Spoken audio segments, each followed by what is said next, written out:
Unified 911, anong matutulong namin sa'yo? Anya ti maitulong mi ken kaapo. Anong may tatabang ko sa Unsay imo? akong ikatabang nimo? Ngini makadabang na misal ka no. Sa anumang wika o dialekto, may tulong na darating sa iyo.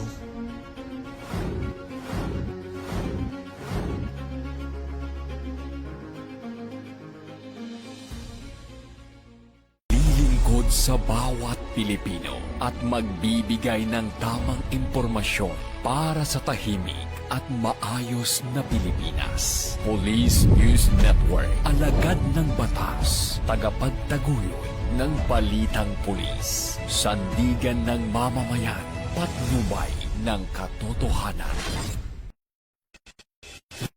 Kampo Krame, maghahatid ng pinakahuling kaganapan at nagbabagang balita. Ito ang PNN Police News Network.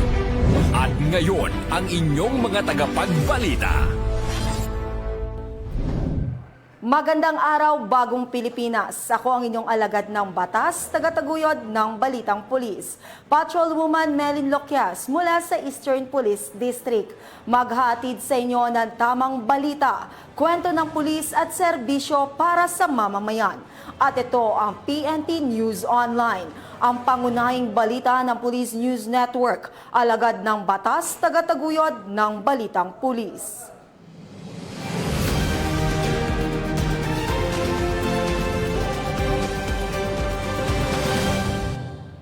Narito ang mga balitang dapat niyong abangan. Isang milyong halaga ng fully grown marijuana binunot ng pulisya sa Benguet. Kalahating halaga ng milyong halaga ng shabu na sabat sa matagumpay na drug operation ikinasa ng mga kapulisan sa Arevalo, Iloilo. Cebu Provincial Police Office naghanda na para sa pagsasaayos ng seguridad sa Undas.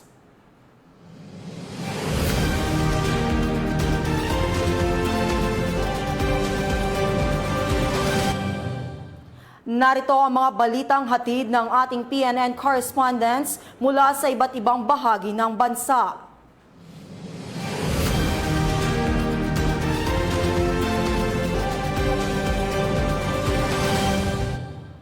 Simulan natin ang balita mula sa bahagi ng Luzon.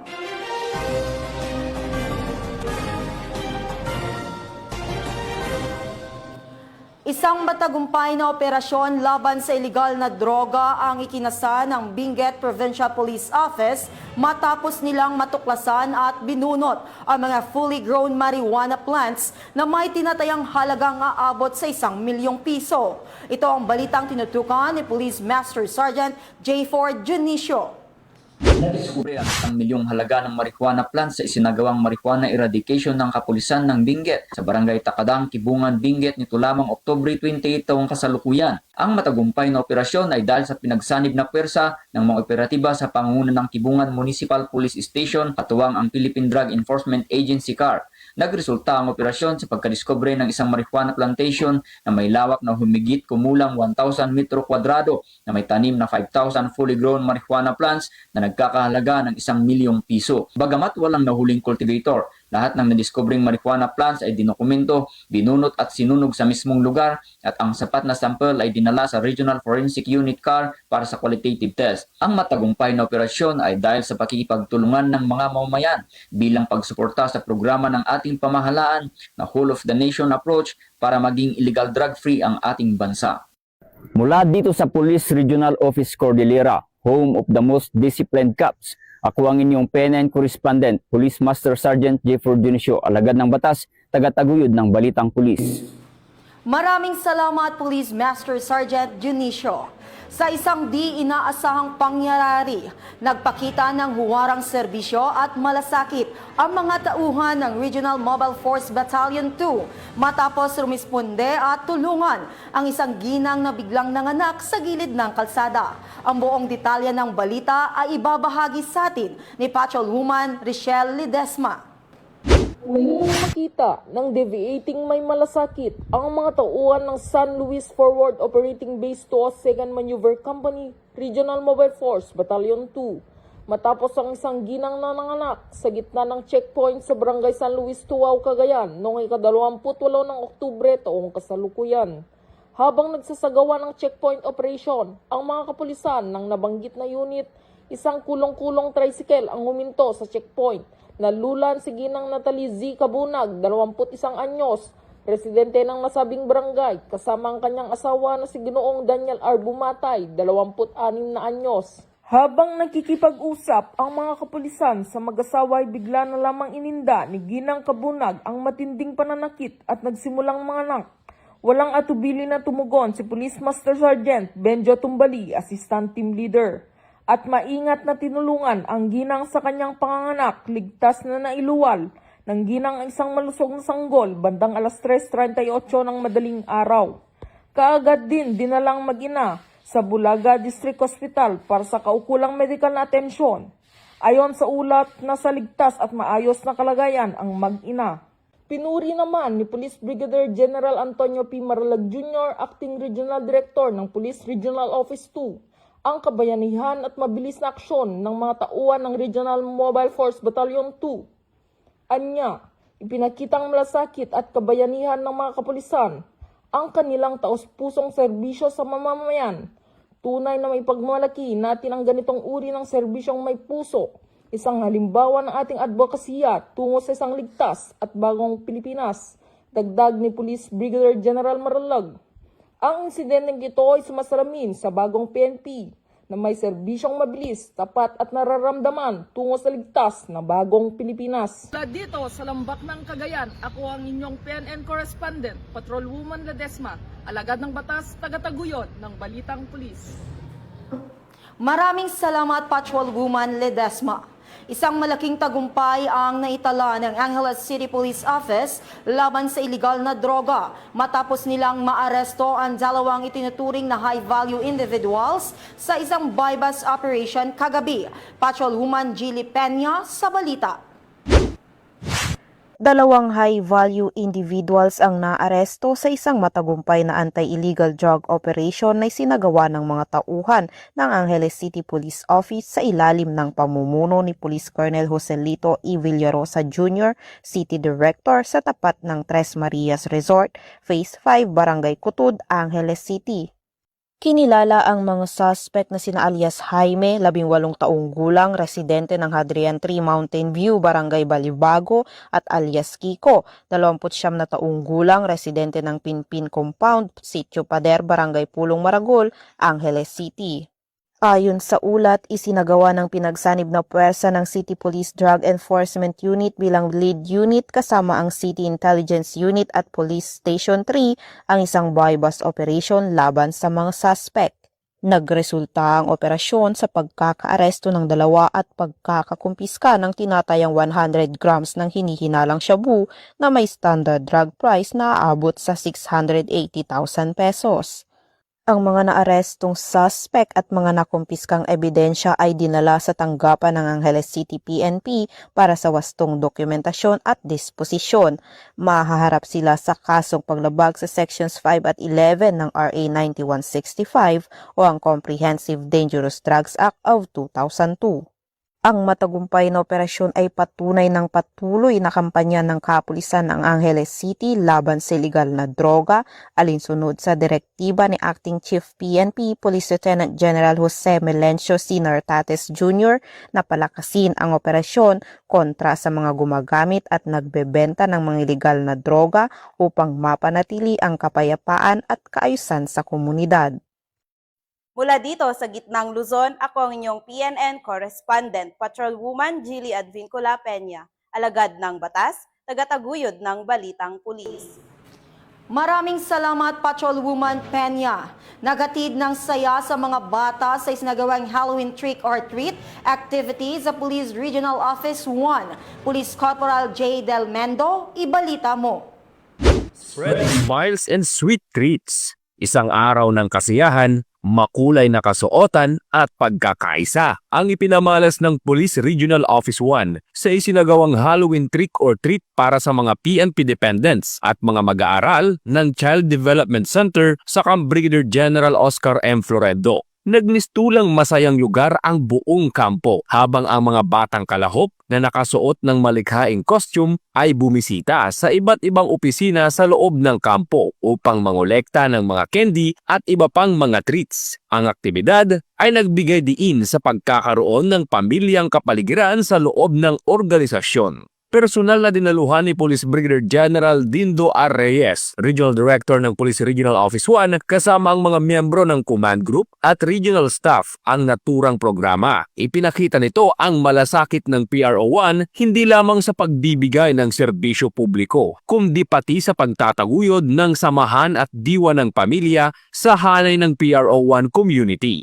Ang naturang selebrasyon ay nagpapatunay sa layunin ng PRO1 na panatilihin ang masiglang samahan sa loob ng organisasyon habang pinapalaganap ang mga positibong halaga ng pagkakaisa at kasiyahan, lalo na sa mga kabataan. Mula dito sa Ilocos Region, ako ang inyong PNN Correspondent, Police Corporal J.R. Del Mendo, alagad ng batas, tagataguyod ng Balitang Pulis. Maraming salamat Police Corporal Del Mendo. Tunghayan naman natin ang mga balita mula sa bahagi ng Visayas.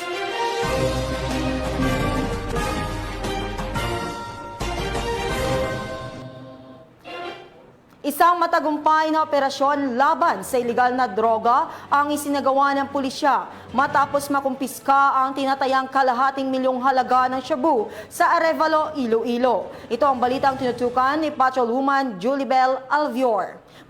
Sa mga operatiba ng Regional Police Drug Enforcement Unit 6, si Elias Ture at ang kanyang kasamahan sa isang matagumpay na buy-bust operation sa Sunset Boulevard, Barangay Suoc, Arevalo, pasado 1:00 ng madaling araw nito lamang 29 ng Oktubre taong kasalukuyan.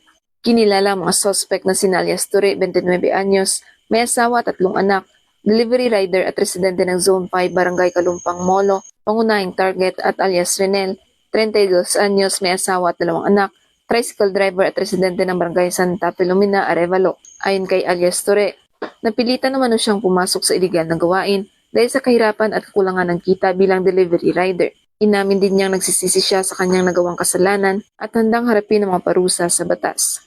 Sa salaysay nito, ginagamit umano nila ang GCash para sa mga transaksyon at isinasagawa ang dead draft system kung saan pinagkakasunduan nila ng source kung saan nilalagay ang droga at pera.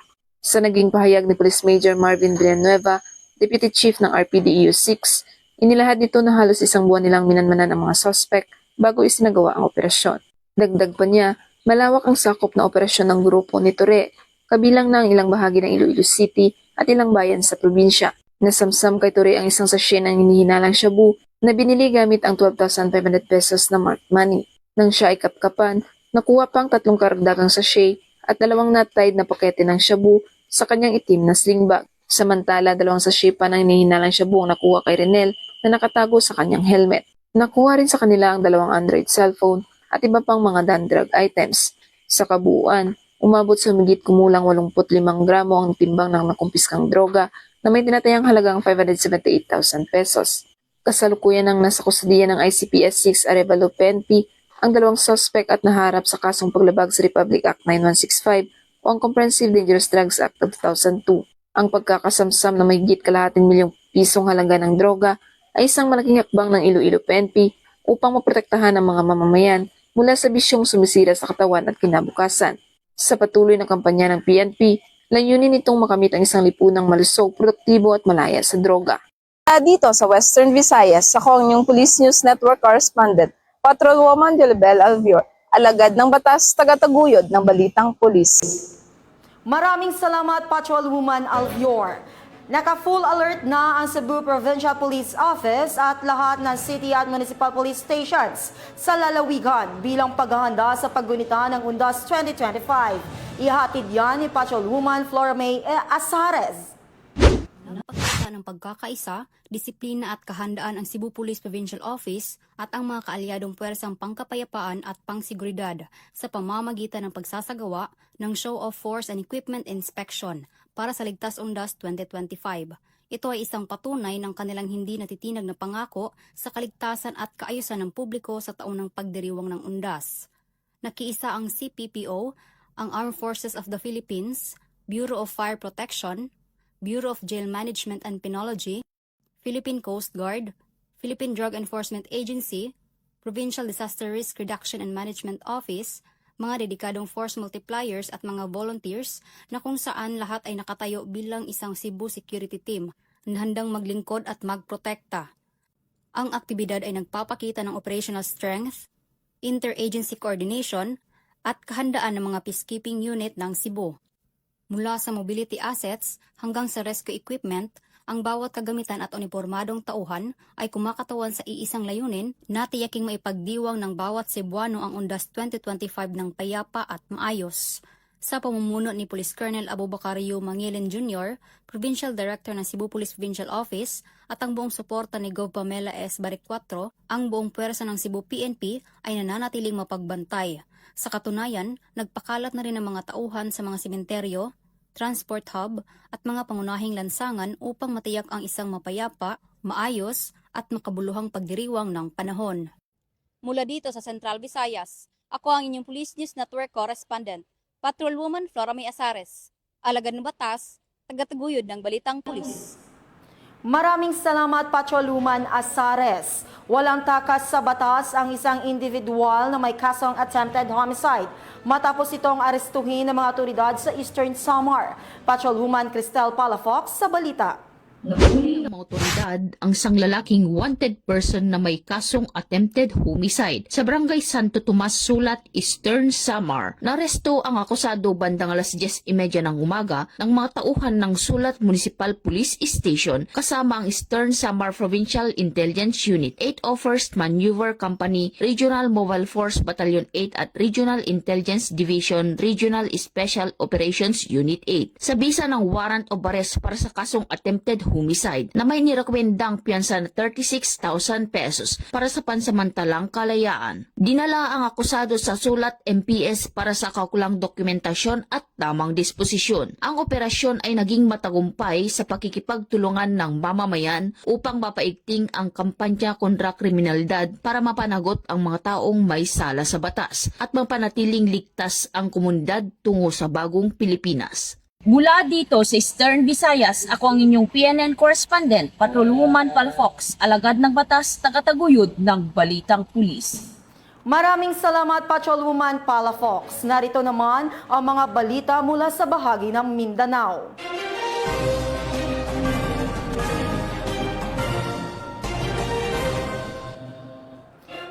Isang street-level individual na nagtutulak ng iligal na droga ang matagumpay na naaresto ng kapulisan sa Butuan City sa isinagawang bypass operation. Patrolwoman Joanna Kawile, ibalita mo.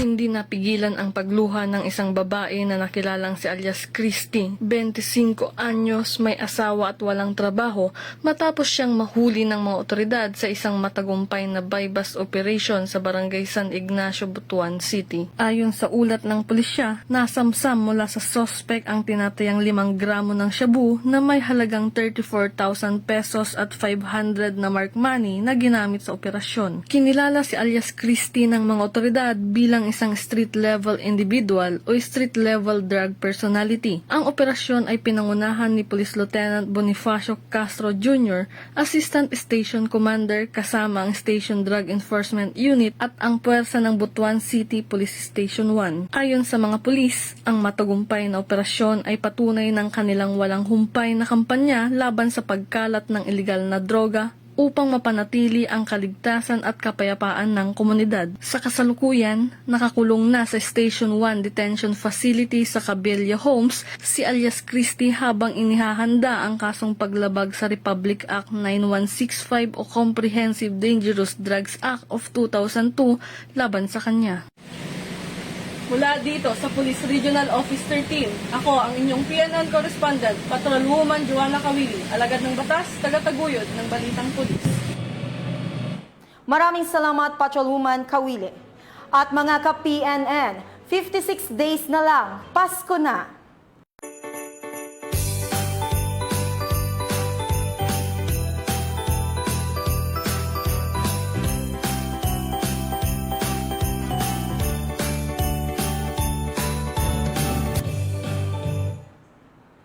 At yan ang mga balitang nakalap nating mga PNN correspondents mula sa Luzon, Visayas at Mindanao.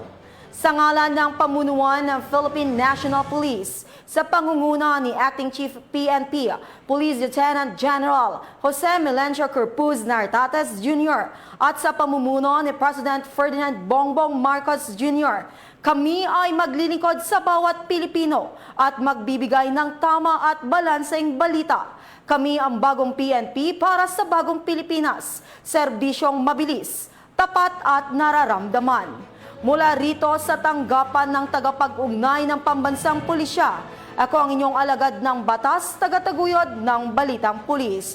Patrolwoman Melin Loquias mula sa Eastern Police District.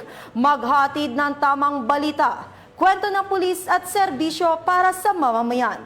At ito ang PNP News Online, ang pangunahing balita ng Police News Network.